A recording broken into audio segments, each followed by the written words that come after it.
All right. Hello and welcome everybody to Oregon State University's Professional and Continuing Education webinar. Today we're talking with Jeremy Darlow from Adidas.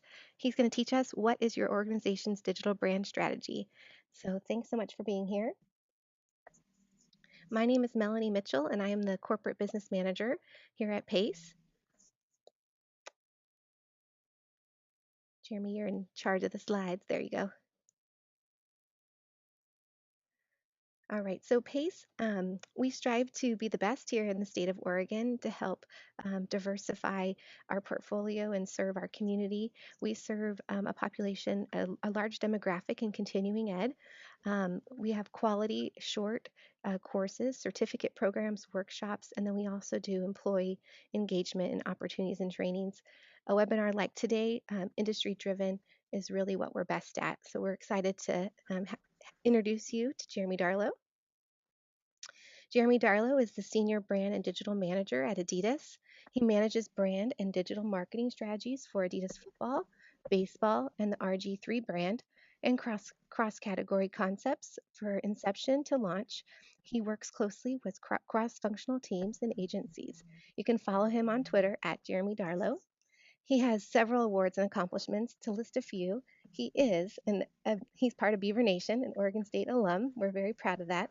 He's authored Brands Win Championships. He has worked and accepted awards for multiple brands and digital campaigns, and he's been recently featured in our fall 2013 Stater magazine. Thanks for being here, Jeremy. No problem. Thank you. So, do you want to kick us off? Teach us a little bit about brand and strategy? Yeah, I'll teach you what I can. So I'm just going to jump in and get started. Obviously, the subject matter is digital brand strategies. I've highlighted the word brand. I'm a brand guy. I'll tell you that from the outset. So I've done both. I've worked on the brand side the majority of my career for about 10 years now.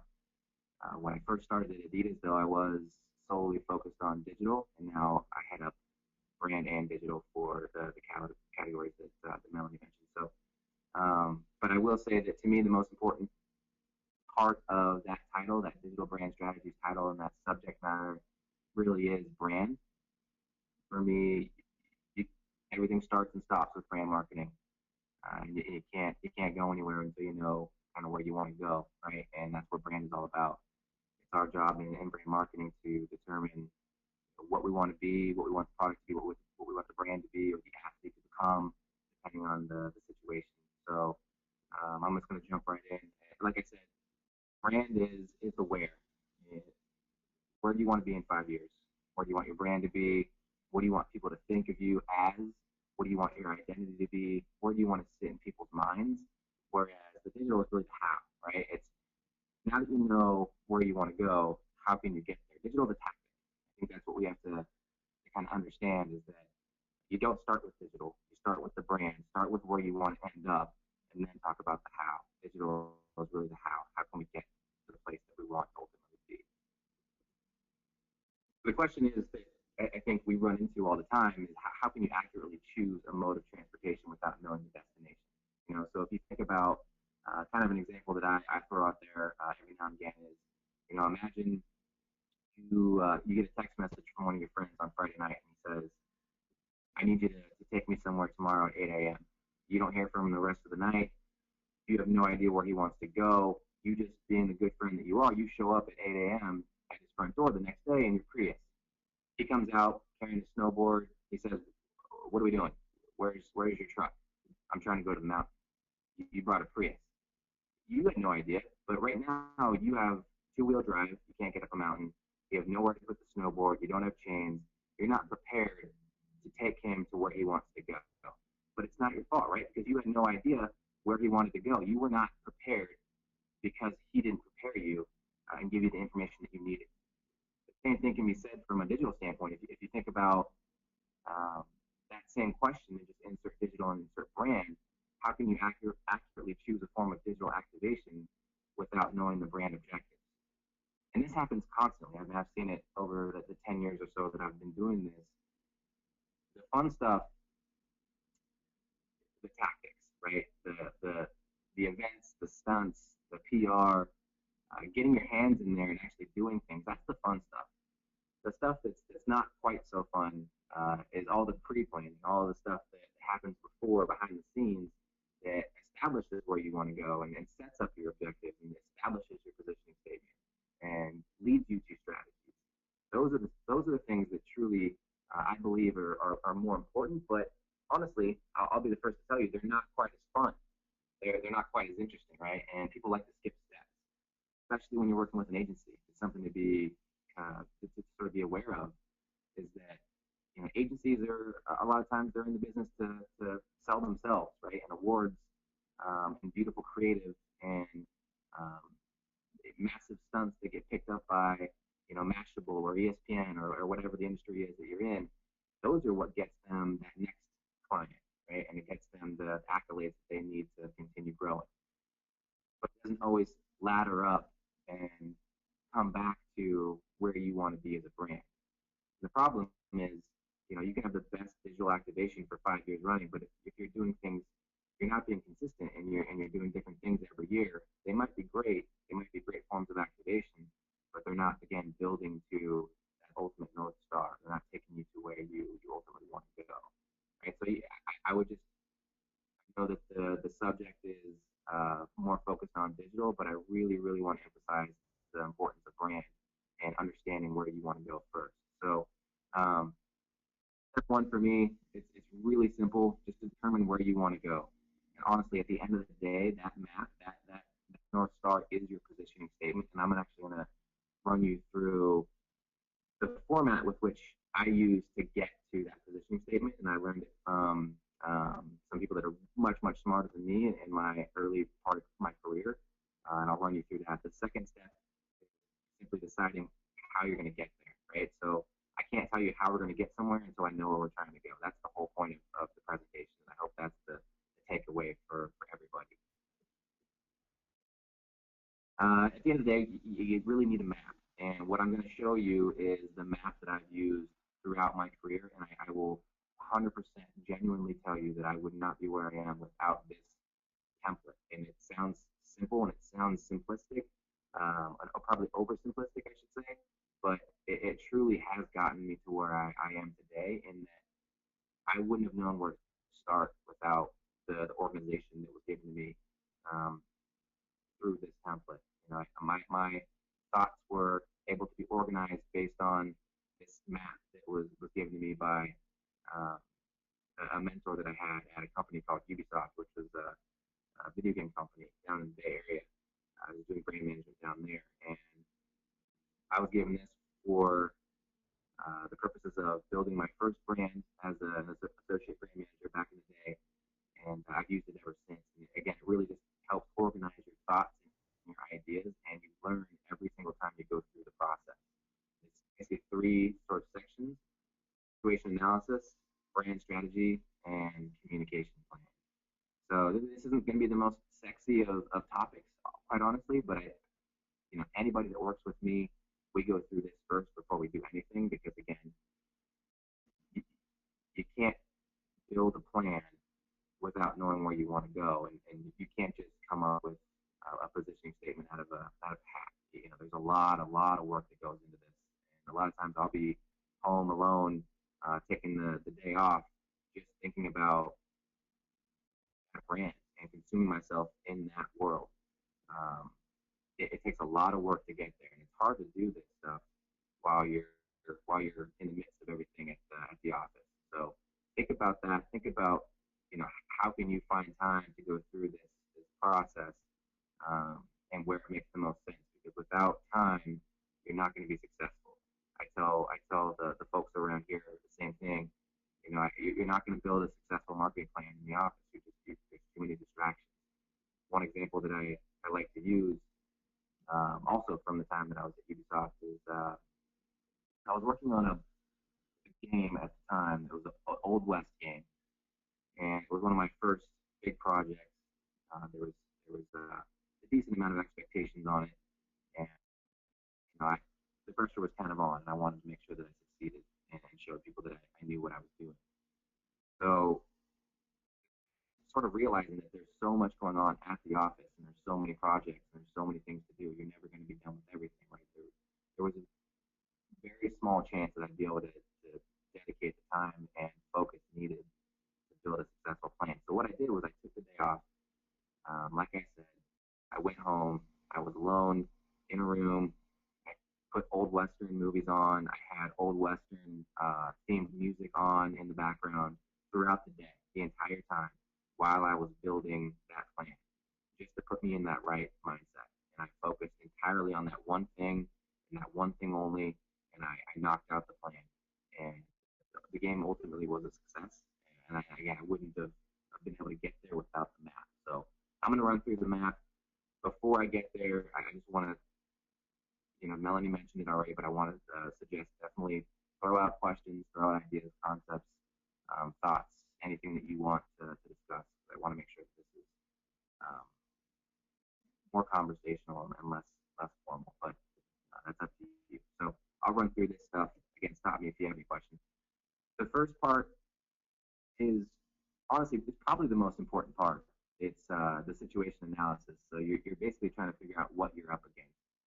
And these are all the questions that I ask myself. There's sampling. There's much more depending on the brand, the category, the product, etc. But what you want to do is something that Scott Bedbury, author of A New Brand World, which is a book that happens to be my own personal marketing Bible. He calls this a quote, big dig. He went through these steps when he was working at Starbucks back in the day before they became the power that they are now. He wanted to find everything and anything he could around coffee, the culture, the experience, the taste, the flavor, the color, anything and everything that he could find out about that product, he wanted to find out. And that's the same step that you're going through here. You're basically trying to dig up anything and everything that you can in your industry or around your product, around your athlete, your brand, whatever it may be. A couple things to consider. What do consumers like, dislike about your brand now if you already exist? What about competitor brands? Where's your brand coming from? Where have you been? Look at past creative, look at sales history, look at the media support history. Have you been supporting the brand? What kind of awareness do you have essentially? And then what do the consumers like, dislike about the industry in general? In the coffee case, what do they like about coffee now? What's missing? This all the stuff that I'm sure Scott Bedbury went through when he was building his brand plan for Starbucks. What's trending in the category now? I'm not a big fan of following trends, but it's obviously good to know what's happening in that space. Um, how has that affected the industry? What do your competitors look like? What kind of language is your competition using? So this one is interesting. This is one that I just sort of came up with on my own, but what I like to go through is every form of communication, every physical piece of communication that I can find from the brand specific to a product that I'm considering competition, or just the brand in general. I want to go through and just pull out keywords that I see coming from the brand. So in the case of Adidas football, you're talking about football cleats, right? So oftentimes you'll see competition talking about things like speed, traction, and cutting, lightweight, all of those things. I want to go through and literally put together a spreadsheet of all of those words and cross-reference who's saying what. Because at the end of that spreadsheet, there might actually be something on that list that I'm the only one that is saying or can say. And for instance, right now, we're the only ones that can say lightest. We're the only ones that have the lightest cleat in football. That's kind of obvious, but what's not obvious is that that's probably the only thing that we can say, any of us in the category can say that's unique. Everybody else, if you look at the spreadsheet that you come up with, there's at least two X's. If I'm looking at Under Armour, I'm looking at Nike, I'm looking at Adidas, there's at least two X's marked off for every adjective on there. And that's tough when you're in an industry where you're all kind of doing the same thing and you're all kind of playing in the same space. You always got to look for that one or two things that make you unique. And this is a process, an exercise that I think is really helpful in doing that. How how is your competition positioning themselves in the category? Obviously, is very important to understand. In a lot of cases, you don't want to be where they are. A lot of times, you want to zig while your competition zags. Uh, a SWOT analysis: strengths, weaknesses, opportunities, and threats. You know, I will say I'm always um, big on experience in a company versus book experience and book smarts.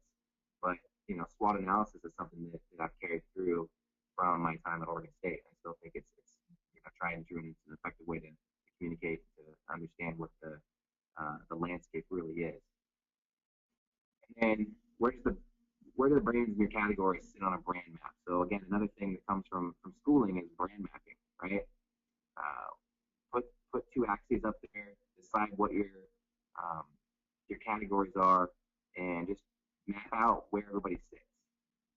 It's really important to visualize these things. And until you get these things on paper, I always find it's really difficult to understand and sort of um, acknowledge where the opportunities are. I have to see things on paper. I have to put them on paper. I have to write things down. Until I do that, it's hard for me to formulate all these ideas and have them come together. Um, and then the last thing is looking at that brand map, looking at everything that you've already gone through, from the competition to your consumers. What are the openings? What are the opportunities? What are your key takeaways? At the end of the situation analysis, you really should have uh, come to a point where the smoke clears, right? You walked into this thing not knowing where you wanted to go, but by going through all of these steps, something should come out of it. Something should rise to the top. Something something should surface that tells you, okay, that's the opportunity. That's what makes us different. That's where we can take advantage of something that's missing. So again, without that information, I don't know how someone could successfully come up with a brand strategy, which is essentially, there's a lot less bullets on this slide, and that's because you did all of the work previously. Again, can't stress it enough. The situation analysis, just the digging that you do, the big dig, so to speak, that Benbury calls it, so important.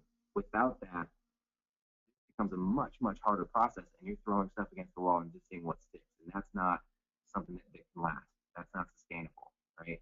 There's no backing to your thought process. Um, Brand marketing is a bird's eye view occupation. You need to be looking 10 years down the road, not 10 weeks down the road. And I encourage those of you that are focused on digital to think the same way. Because a lot of times what can happen is the cross-functional teams, be it an event or digital or PR or promotions or sports marketing, whatever it is, whatever industry you're in, there's so much going on that you may only look at that next activation. And that next activation, if you're looking in a vacuum, you don't know then at that point if it's going to be effective building your brand in 5 years. That's the role of the brand manager, and that's what makes that role somewhat difficult sometimes, right? That's the challenging part of the role. But if you have people surrounding you, and if you're a digital manager that thinks 5 years down the road, you two are going to be in sync with each other, and your activations are going to be that much more effective. So when we talk about brand strategy, again, it's where do you want to go, right? If you're thinking in those terms, like I said, activations are going to be that much more effective. The first question is, what is your brand's position in the market? Look back at everything that you just went through in your situation analysis. What are the opportunities? Where's your competition? What's missing in the category? What do your consumers want? And what's authentic to you? By going through those steps, you should then get a clear picture as to what makes you unique and what makes you stand out in that category. Let's talk about who your target market is, right? That's the basic. We all know what that means. Who are you trying to talk to? And be focused. We struggle sometimes as big companies that are global in trying to create content that speaks to the world. That's impossible. It's an impossible task. If I'm trying to speak to everybody, I'm going to water it down to a level that's not effective for anyone, right? You can't be all things to all people. So whittle your target market down to the core. Who is it that you're truly trying to interact with and engage. And then finally, what are your brand objectives for the year? What are your objectives for the next 5 years? Where do you want to go? What are you trying to accomplish? Once you have those figured out, that basically becomes your map, right? The positioning, target market, the objectives become your map. Digital manager, you can come into any project, get briefed on anything, and look at those three things and come up with a plan, right? But if you brief me on something as a digital manager and I don't know what your objectives are, how am I supposed to give you a plan to get you to where I don't know you want to go? Same thing. It's the same question that we ask. How can I get you somewhere without knowing where you're trying to go, right? How can I pick the mode of transportation without knowing the destination? You can't. Honestly, you cannot do that. So it's crucial to get these three pieces of information from any brand or any agency or any partner, or if it's yourself, you need to come up with these yourself to build your own brand.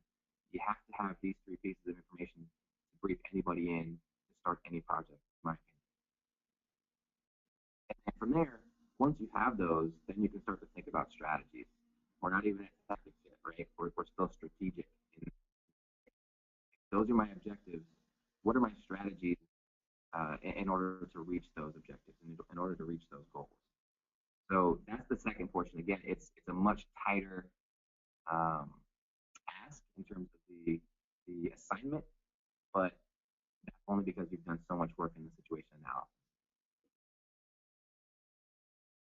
And then the last part is the communication plan. So how will you get there? This is the fun part. This is the part that everybody actually enjoys the most. This is the activation, the tactics. So this is the space that I warned you against early on, right? This is the one you have to wait on until you get those objectives, those target market information, and ultimately your positioning. But like I said, this is the fun part. This is where you get to roll out the plan. So the first question is, what is your communication rollout plan? Who, where, what, and why, right? Who are you talking to? Where are you going to communicate that? What is the piece of content, and why do they care? Why does the consumer care, right? There's a lot of philosophies that I think you can take from the last 50 to 75 years, honestly, that still make sense today. Who, where, what, and why. That idea still makes sense. Answer those four questions and divvy it up amongst your rollout plan, and I think you have a map for anybody and everybody to follow within your company. So I think a lot of times what happens is people want to come up with a new way of doing things, and they want to have the bright shiny toy in the building. And honestly, don't be too proud to just take what exists and make it better. And that's a lesson that I've learned over my career, and one of my mentors actually laid out for me. The who, where, what, why, the big dig, all of these things that are already existing, I take those and I use them. And the template that we're working on and we're talking through right now was something that was handed down to me. I didn't come up with this.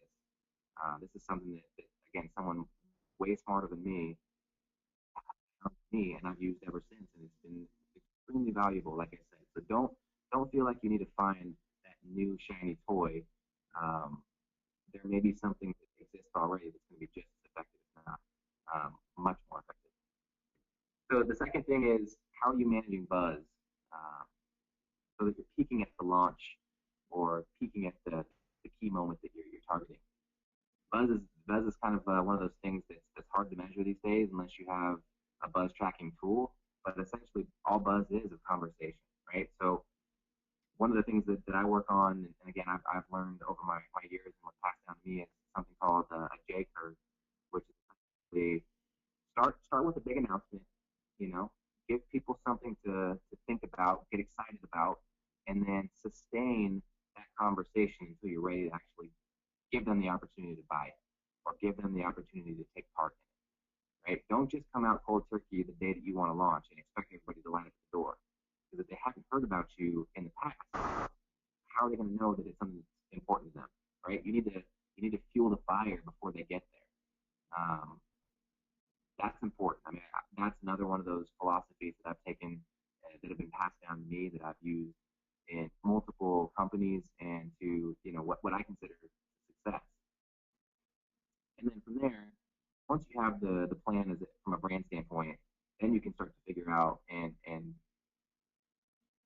bring in plans from each of your cross-functional team members. So in the case of a lot of people on the webinar now, you'll have your own digital plan.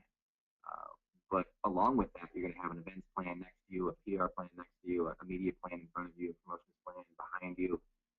You as a digital manager need to be working with each one of those professionals in those spaces to make sure that everything is seamless and cohesive, right? If there's one category that's a red thread throughout an entire campaign, in just about every industry at this point, it's digital.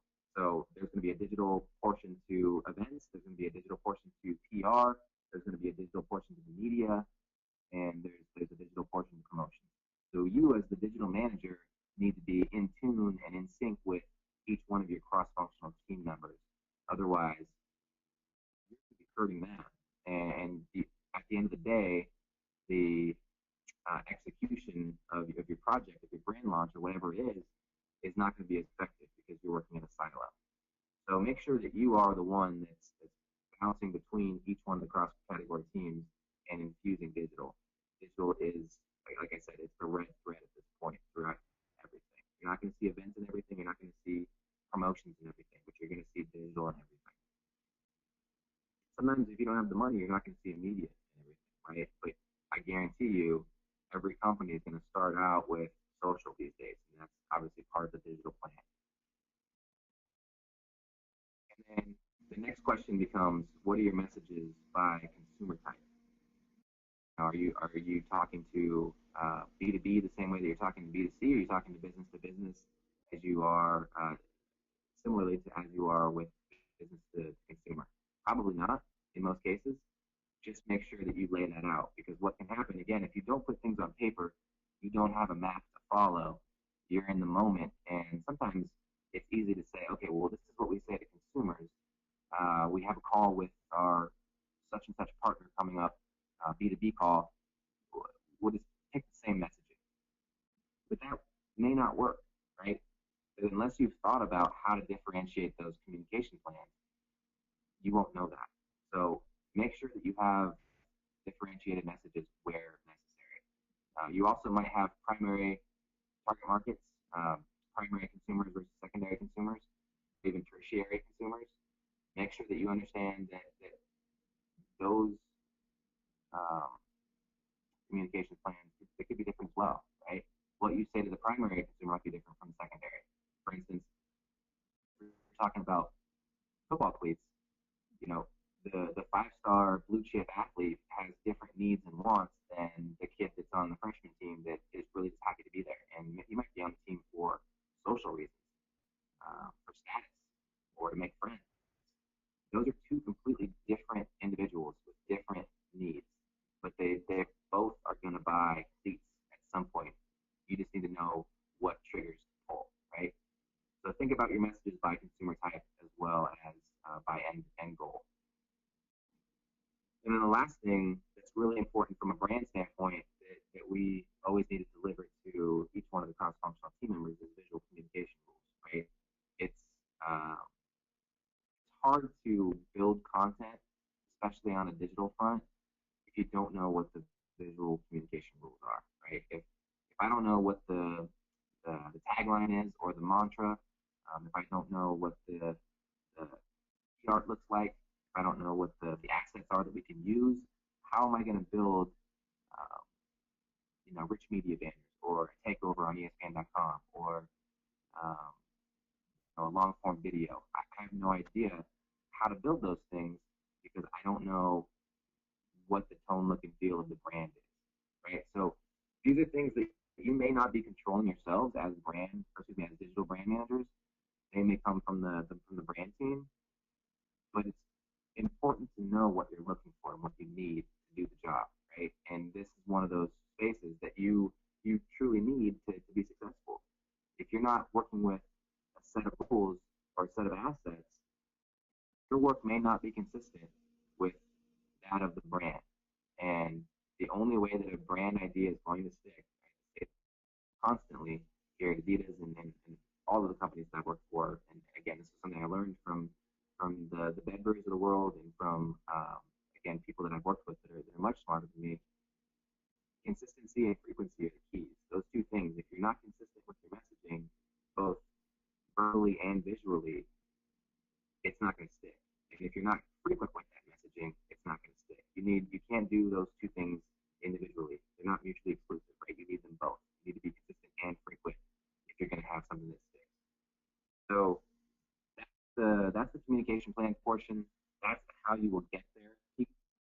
And then the last thing that I have is just to give you kind of a visual of one of our most recent launches that I think speaks fairly well to that idea.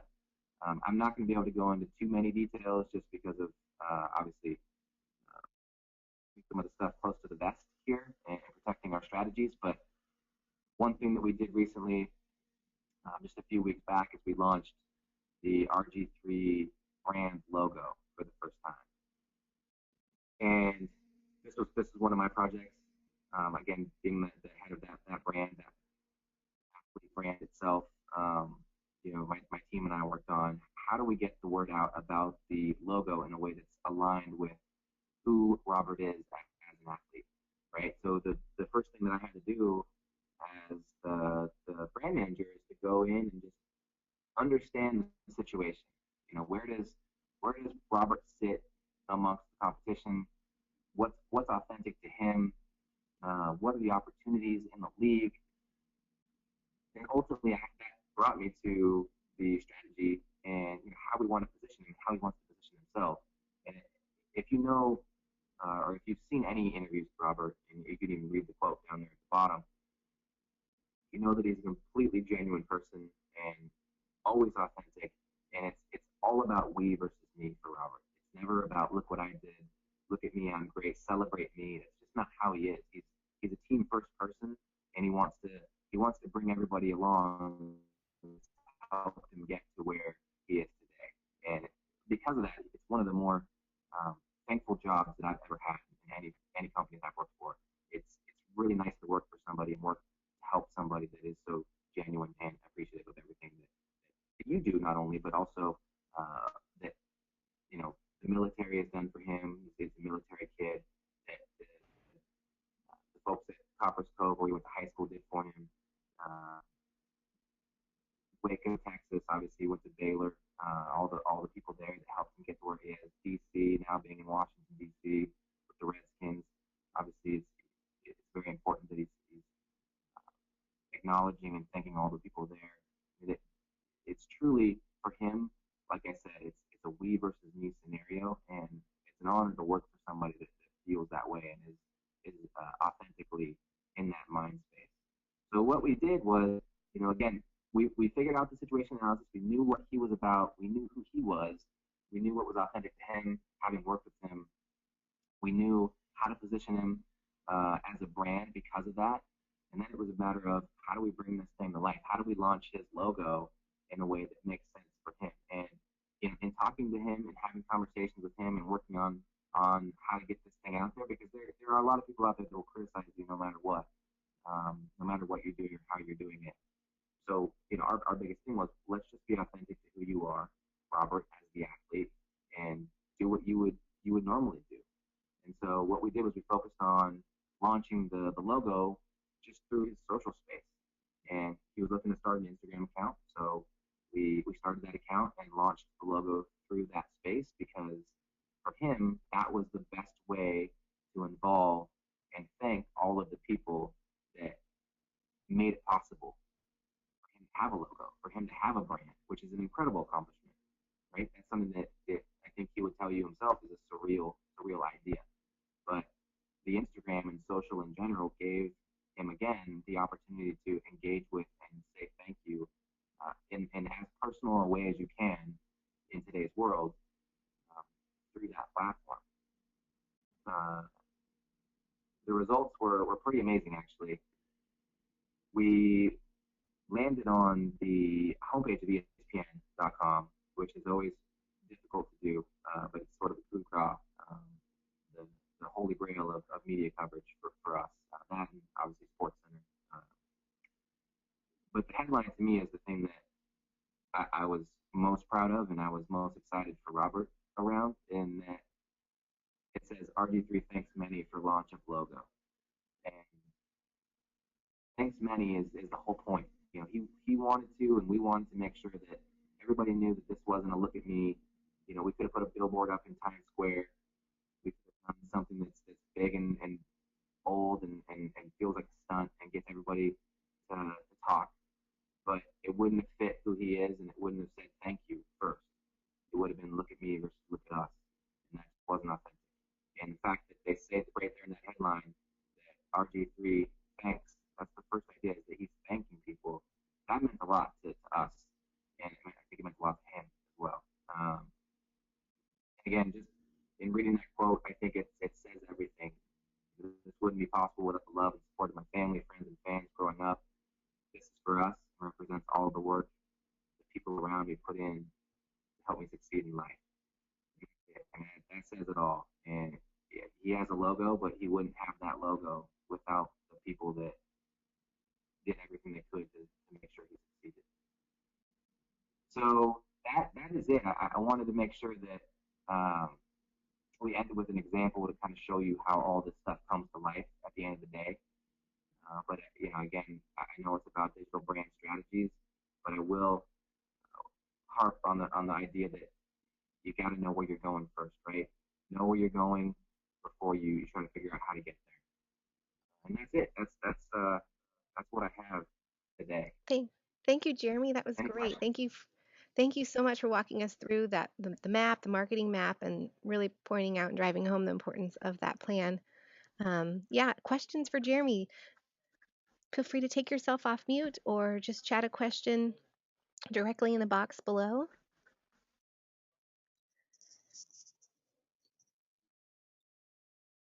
Well, I do have a few questions. I know you said you don't really follow the trends of your industry so much, but I guess can you just comment on the growth in general and specifically any opportunities that you're seeing? In digital? Yeah, and well, and I think you said digital was kind of sprinkled in throughout everything. So yeah, maybe the digital space or any other opportunities within the marketing industry. Yeah. Well, I mean, what's funny is that the first question you get as a brand or more specifically a digital manager is always what's next. You know, what's that next thing that's going to happen? And you know, to the first part of your comment, I think it's really important not to jump to that next trend because, like I said, there's so many philosophies behind that trend that drive everything. For me, if you don't have a philosophy that can be evergreen from the start of your career to the end of your career, obviously that will evolve in some ways. But if you don't have that backing and that backbone of a philosophy, it doesn't matter what the trend is. It doesn't matter what the next hottest thing is. You're not going to know how to execute against it anyway because you don't have the philosophy to support it. And this, that question really lends itself to this presentation. Honestly, Hmm. it's very cart before the horse for me. It's what's next. You're asking me, you know, how to get somewhere before I know where we're going. You know, and the same sort of idea. It's you're asking me how to execute something without knowing what my philosophy on marketing is. So again I would just sort of emphasize doing the research and doing your homework and just coming up with your own point of view on marketing in general and building brands and building brands through digital and keeping that with you throughout your career. You know, the growth in digital is huge. I mean, obviously, social is taking over uh, pretty much every consumer's day to day. But that's going to change. You know, when I first came out of school, it was MySpace, and then it became Facebook, and is slowing down quite a bit, right? Twitter's slowing down. You know, Instagram's on the rise. Snapchat's obviously doing interesting things in certain niches. You just never know what's going to happen, but one constant can always be your philosophy, and that's why I put so much emphasis on that piece. Yeah. In kind of that same vein, we have a lot of here at Pace, we serve a lot of folks that are in career change or coming back to retool and add a layer of education into their resume. What advice would you give someone entering in this profession or continuing their education in this profession?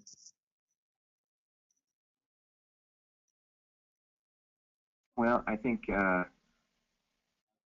biggest thing is to just show that passion and that desire. Honestly, for me, I know you're probably hoping for something a little bit more specific to No, it's digital, great.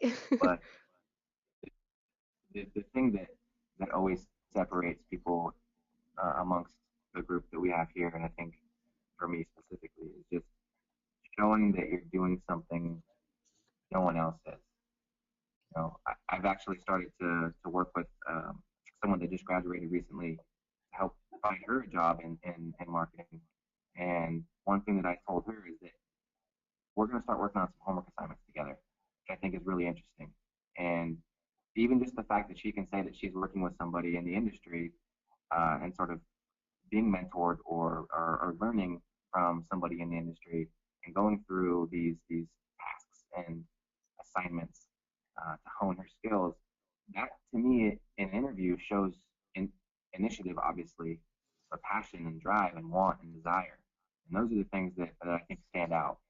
Um, one story that I always tell is when I was first coming out, I worked at Mervyn's, which is a department store, mid-level department store from back in the day that's actually now bankrupt. I was hoping to get into brand marketing, and I saw the job at Ubisoft. There was an associate brand manager job there. I was doing marketing planning at the time at Mervyn's, but I knew I wanted to be a brand manager ultimately. I knew that's sort of where my passion lied. I didn't know anybody at Ubisoft, but what I did was I recognized that I can't stop there, right? That can't be the end of it. I can't just say, well, I don't know anybody. I'll just submit my resume online and hope for the best. That doesn't work. So what I did was I Googled at the time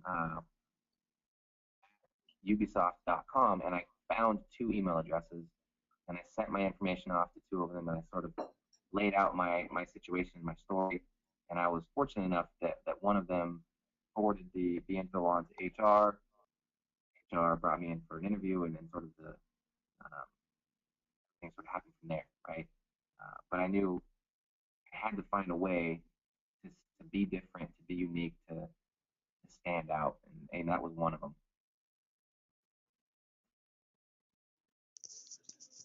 Great. Thank you so much for that advice. Well, um, I did record the session today. So if you probably by tomorrow, I'll be able to send everybody that registered for this webinar the recording. So if you have any more questions for Jeremy at that time, feel free to respond back to me. My contact information is on this last slide. Melanie Mitchell. My role here at PACE is really to facilitate on-site employee education. So it's an opportunity for you to partner with Oregon State and bring training on site to your location. Our courses are taught by industry experts like Jeremy across fields of project management, leadership, and they're really, theory based, but very practical in nature and in the delivery. And they're really aligned for tackling business objectives. So I want to, before we go today, let everybody know that you can learn more about digital brand strategies, an upcoming course with Jeremy. Jeremy's currently teaching right now a digital brand strategies course, and you can sign up for the second course. It begins June 9th. It's called Building a Digital Channel Content Strategy.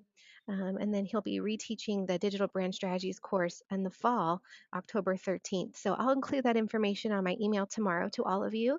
And Jeremy, I just want to give a big thank you. I really appreciate your time. I know you had to rearrange your schedule to be here, and we really are so honored to be here, learn from you. So thanks for being with us. My pleasure. Great.